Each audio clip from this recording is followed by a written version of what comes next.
Every morning, just before the city yawned awake and the first sunlight spilled over the rooftops of Little Glen, Eddie Russo unlocked the back door of his modest ivy-covered restaurant, La Tavola di Nonno, and stepped into the kitchen like a soldier reporting for duty.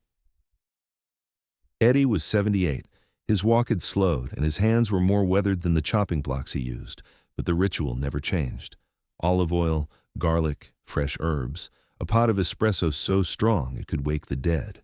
He'd roll out dough with the same rhythm he'd learned from his grandmother back in Naples. Every movement was measured, intentional, reverent, and every day he prepared exactly one extra meal. It sat at the corner of the prep counter, warm, covered with a cloth napkin. Sometimes it was chicken parmigiana, sometimes minestrone, sometimes gnocchi he'd hand-rolled before dawn, but always one extra. The staff, what little of it remained, had long stopped asking why. They just called it Eddie's ghost guest. That Monday morning, the knock came right at 11:58 a.m. Eddie was chopping basil. He didn't even look up. "We don't open until noon." But the knock came again, softer this time. With a grunt, he wiped his hands and walked to the side door, the one not used by customers. A young man stood there, short-cropped hair, military fatigues, a large olive duffel at his feet. His face was tight, the kind of tight that comes from holding an emotion too long. "Sorry, sir," he said. "I'm not looking for food. I smelled something that reminded me of home. I haven't eaten since yesterday." Eddie stared at him a moment. Then, without a word, he turned and walked back inside, leaving the door open. Daniel Cruz hesitated only a second before following. He stepped into a kitchen that smelled like garlic, sun-dried tomatoes, and something warm he couldn't name. There were photos on the walls, black and white, yellowed with age, soldiers, families, pasta drying on broomsticks, a young Eddie in a chef's coat grinning beside a man in a World War II uniform. Eddie didn't speak. He lifted the cloth from the extra plate, grabbed a fork and placed it in front of the soldier. "Sit." Daniel sat. He hadn't even realized how hungry he was until the first bite. Tears welled in his eyes. "Jesus," he whispered, "this tastes like my abuela's cooking." Eddie finally spoke. "Where's she now?"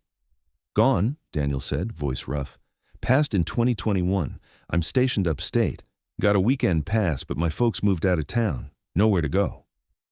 Eddie nodded. "You got somewhere to sleep?" Daniel shook his head. Eddie poured him water. "Eat slow, then we'll talk." For the next 30 minutes, the old man said nothing more. He washed dishes, checked the oven, hummed a Sinatra tune under his breath, but he never went far. Daniel ate like a starving man, then apologized for it. Eddie waved him off. "That plate wasn't an accident." Daniel blinked. "What do you mean?" Eddie looked at him with eyes far older than his wrinkles. "I've been cooking one extra meal every day for the last 19 years. Daniel sat straighter. "For who?" Eddie turned, dried his hands, and pointed at a faded photo on the wall. A young man, dark hair, uniform, crooked grin. "My grandson," he said. "Corporal Luca Russo, 75th Rangers, Afghanistan, Iki bin Alta." Daniel swallowed hard. "I always thought, if he ever came home, I wanted him to know there was still a seat at the table." He paused. "And if he didn't, maybe someone else would knock." Daniel showed up the next morning, not with a knock this time, but with a quiet creak of the kitchen door. Eddie was already at the stove, 2 pans going, steam curling around his face like mist on a battlefield. He didn't look back. "You get sleep?" he asked. Daniel nodded. "The cot in the storage room was perfect," Eddie grunted. "Not perfect, but good enough."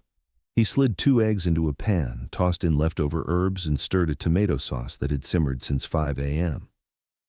Daniel sat on the same stool as yesterday.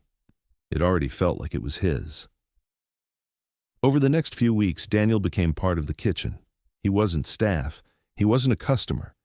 He was just there, helping when he could, peeling garlic, setting tables.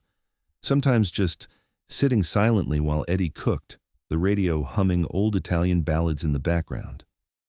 Eddie didn't ask many questions, but when he did, they mattered. "You dream?" he asked once during a lull. Daniel was slicing bread. "Sometimes," he said, then paused. "Mostly sounds. Helicopters, radio static, the metal door slamming, my friend screaming." Eddie nodded once. "The kitchen helps. Gives your hands something to do while your mind sorts itself." He handed Daniel a tomato. "Chop this like it's the only one in the world." Daniel smiled. One rainy afternoon, they sat down for lunch. The restaurant was closed on Mondays, but the kitchen never really slept. Daniel noticed a small metal box on the top shelf. He hadn't seen it before. It was dusty, with a faded American flag sticker on the lid. "What's that?" he asked. Eddie turned to look. His face went still. "Letters," he said, "from Luca," before he stopped writing. Daniel hesitated. "Can I read one?" Eddie thought for a long while, then climbed the stool, brought it down, and handed it over. Daniel opened the box. Inside were 9 letters, neatly folded. He picked one at random. "No," it began. "The rations are terrible. I'd kill for your Sunday sauce. They don't know what they're missing. I miss home, the smells, the quiet, your stories. I told the guys about the time you threw a wooden spoon at Uncle Frank for putting sugar in the sauce. They laughed for an hour." Daniel chuckled. Eddie smiled faintly. The letter ended with, "I hope there's always a seat for me." 2 nights later, Daniel didn't come. Eddie noticed the silence more than anything.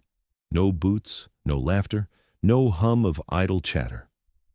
He waited, made the extra plate, left it on the counter. Midnight came. No Daniel. The next morning, Eddie called the base, claimed to be his uncle, asked for information. After some back and forth, the voice on the other end said, "Private Cruz was admitted to the VA emergency ward. PTSD-related episode. No physical injury." Eddie thanked them and hung up. Then he packed a container of pasta, 2 slices of bread, and a cannoli. He drove to the hospital. Daniel sat in a white room, blank walls, a folded towel on the edge of the bed. He looked small. Eddie walked in and said nothing. He placed the bag on the table and sat beside him. Daniel stared at the floor. "I'm sorry," he said. "I didn't want you to see me like this." Eddie reached into the bag, pulled out the container, unscrewed the lid. The smell hit instantly. Daniel's shoulders shook. "It was meatballs today," Eddie said. "I thought maybe you forgot me." Eddie shook his head. "I remembered. I always do." He handed him a fork. Daniel took a bite and cried. He was discharged the next afternoon. Eddie picked him up. They drove in silence, but it wasn't empty. It was warm. Back at the restaurant, the regulars noticed Daniel was no longer just a guest. He was family. He didn't wear his uniform anymore, just an apron and a smile. He still had his bad nights, but he also had something else now, a kitchen, a routine, a seat at the table. One Sunday, nearly a year later, Eddie didn't show up. The staff waited. The pot stayed cold. Daniel knocked on his door. No answer. He used the spare key Eddie gave him months ago. He found him in bed, peaceful. A small note on the nightstand. "Daniel, the extra plate is yours now. Cook one more, just in case he comes home. No, Eddie." That night Daniel cooked, not for himself, not just for the guests, but for the empty chair in the corner, the one with the cloth napkin, the warm plate, and the hope that someone would knock.